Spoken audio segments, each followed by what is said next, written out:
All right, now let's switch to Russia. And basically, parliament, state Duma. Duma is basically a parliament in Russia. Um, signed a law, or is it called signed a law? Well, yeah, it's like whatever. Signed a law basically about discrediting Russian army and spreading fakes about Russian army, including including so-called private military company, which is not a private military company, Wagner, right? 15 years in jail. You know what's funny? There was a Russian scumbag who publicly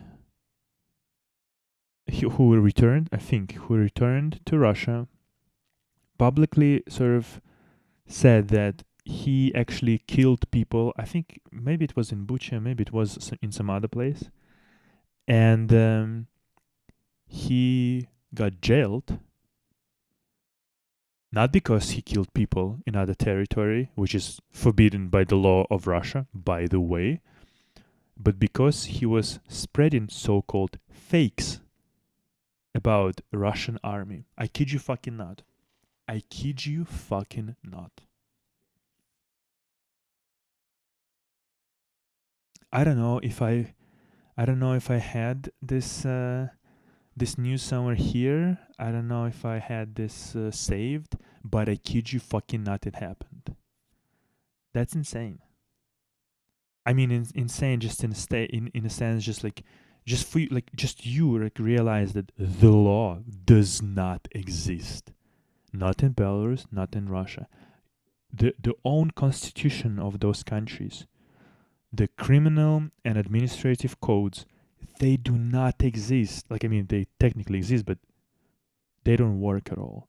The courts, like if you're listening this and you actually live in like European Union, in UK, USA, Canada, wherever, in some decent country, right? Just think about it. Literally, the law does not exist. Whatever is thrown at you basically by the state, by the government, if they want to prosecute you, you will be prosecuted. It does, like the evidence, all that kind of shenanigans about like proving innocence of someone or whatever, or proving rather the guilt of someone. None of it exists. None of it matters. If you got under the radar of the regime, you might be as well like you're as good as fucking dead basically, or definitely jailed. Just think about that. Just think about that context in which, Western people or some Ukrainian people are suggesting Belarusians and Russians to overthrow their regimes.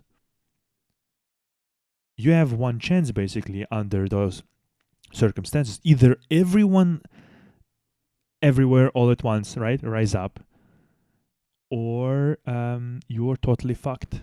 Because if you don't overthrow the regime from the first try, well, then everybody gets fucking jailed. Exactly what happened in 2020 in Belarus.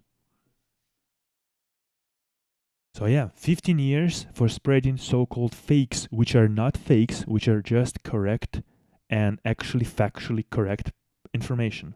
This is called fakes in Russia because Russia doesn't kill people in Ukraine. Russia doesn't do wars in Ukraine because in Russia it's called special military operation or специальная военная операция, SVO. It's not a war. No, no, no. The whole year there is a special military operation going on. Yeah, sure. Okay. And if you call the war, 15 years. Well, up to 15 years. But obviously, since courts do not exist, you get in almost always like really fucking severe jail time. And mind you, please can I remind you that in Belarus there is still death penalty. And the list of the crimes for death penalty was extended quite recently. And now, by the way, in Russia, there are cunts who in parliament and state duma or whatever who are calling for reintroducing death penalty in Russia again. because they had it obviously in USSR, and now some are calling for reintroducing it. I just want people to understand the context where people like myself live. And trust me, I despise these regimes and these places way more than any Westerner will ever have. All right.